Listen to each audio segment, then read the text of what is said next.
വ്യവസായി അനിൽ അംബാനിയുടെ വസതിയിലും ഓഫീസുകളിലും എൻഫോഴ്സ്മെന്റ് ഡയറക്ടറേറ്റിന്റെ പരിശോധന. ഡൽഹിയിലെയും മുംബൈയിലെയും വിവിധ ഇടങ്ങളിലാണ് റെയ്ഡ്. ശ്രീനാഥ് ചന്ദ്രൻ വിവരങ്ങളുമായി. ശ്രീനാഥ്, ഏത് സാഹചര്യത്തിലാണ് ഇങ്ങനെ ഒരു റെയ്ഡ്? കൂടുതൽ വിശദാംശങ്ങൾ. അനുജ, അനിൽ അംബാനിയെയും അദ്ദേഹത്തിൻ്റെ കമ്പനിയെയും ആർകോമിനെയും ഫ്രോഡ് അഥവാ വഞ്ചകർ എന്ന് SBI ക്ലാസിഫൈ ചെയ്തതിന് തരംതിരിച്ചതിന് പിന്നാലെയാണ് ഇപ്പോൾ EDയുടെ നടപടിയും വരുന്നത്. ഇപ്പോഴത്തെ നടപടി യെസ് ബാങ്കുമായി ബന്ധപ്പെട്ട ഒരു തട്ടിപ്പ് കേസിലാണ്. യെസ് ബാങ്കിൽ നിന്ന് 3000 കോടിയിലധികം രൂപ വായ്പയെടുക്കുകയും അത് മറ്റാവശ്യങ്ങൾക്ക് ചിലവഴിക്കുകയും ചെയ്തു എന്നതാണ് കേസ്. ഈ കേസിൽ തന്നെ യെസ് ബാങ്കിൻ്റെ പ്രൊമോട്ടർമാർക്ക് ഇങ്ങനെ അനധികൃതമായ ലോൺ അനുവദിക്കുക വഴി അവർക്ക് കൂടി കൈക്കൂലി കിട്ടി എന്നതടക്കം ആരോപണങ്ങൾ ഈ കേസിലുണ്ട്.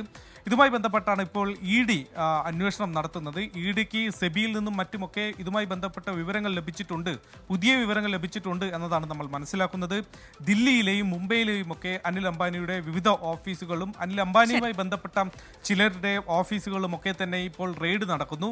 35 ഇടങ്ങൾ അധികമാണ് ഇപ്പോൾ റെയ്ഡ് നടക്കുന്നത്. അനുജ, അനിൽ അംബാനിയുടെ വസതിയിലും ഓഫീസുകളിലുമൊക്കെയായി 35 ഇടങ്ങളിൽ എൻഫോഴ്സ്മെന്റ് ഡയറക്ടറേറ്റിന്റെ പരിശോധന നടക്കുന്ന വിവരമാണ് ശ്രീനാഥ് ചന്ദ്രൻ നൽകിയത്.